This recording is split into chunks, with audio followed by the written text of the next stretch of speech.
আলাইকুম। আজকের এই ভিডিওতে আপনাদের অনেকের মনের প্রশ্ন এবং কি কৌতূহল এই ভিডিওর মাধ্যমে জানানোর চেষ্টা করব ইনশাআল্লাহ। আজকের ভিডিওটা আশা করি আপনারা পুরোটুকু দেখবেন। তো বেশি কথা না বলে চলেন মূল ভিডিওর দিকে যাই। এর মধ্যে আপনারা অনেকেই জানেন আমার ছোটোখাটো কিছু খামার আছে এবং কি আর পাশাপাশি আমি এখানে একটা লাউ ক্ষেত করেছিলাম। তো এই লাউ ক্ষেতের বিষয়টাই সকলের বেশি প্রশ্ন জাগায় এবং কি সকলেই আমাকে বেশিরভাগই জিজ্ঞাসা করে এই লাউ ক্ষেতের বিষয়ে।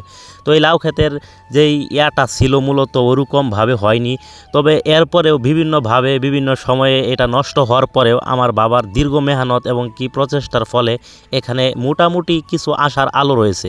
তো এখানে কিন্তু যে পরিমাণ লাউ হওয়ার কথা ছিল বা লাউ এখন পর্যন্ত হওয়ার কথা ছিল, আসলেই কিন্তু আমরা তেমনভাবে এখান থেকে এখনও লাউ পাইনি। তবে মোটামুটিভাবে এখন কিছু গাছে লাউ ধরেছে, মোটামুটিভাবে লাউ আসতেছে। তো আপনারা দোয়া করবেন ইনশাআল্লাহ অতি দ্রুতই যেন এখান থেকে লাউ আমরা এখান থেকে বাজারে নিয়ে বিক্রি করতে পারি।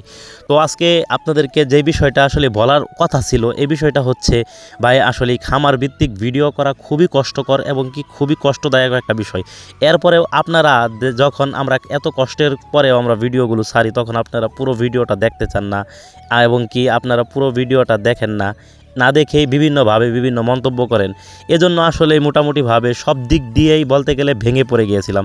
তো আলহামদুলিল্লাহ এখন আবারও আপনাদের সামনে আবার নতুন কিছু জিনিস নিয়ে এবং কি নতুন খামার নিয়ে আপনাদের সামনে হাজির হব।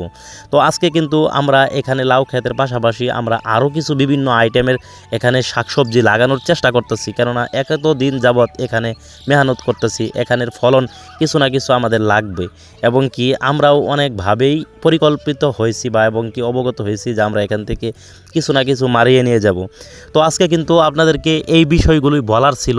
তো আপনারা আমাদেরকে দীর্ঘদিন প্রচেষ্টায় এবং কি দীর্ঘদিন আপনাদের ভালোবাসার কারণেই কিন্তু আমরা এত দূর এগিয়ে এসেছি। ইনশাআল্লাহ আমরা আরও বহুদূর এগিয়ে যেতে পারবো যদি আল্লাহ তাআলার খাস রহমত এবং কি আপনাদের নিঃস্বার্থভাবে ভালোবাসা পাই, তাহলে আমরা বহুদূর এগিয়ে যাব ইনশাআল্লাহ। আসসালামু আলাইকুম রহমতুল্লাহ।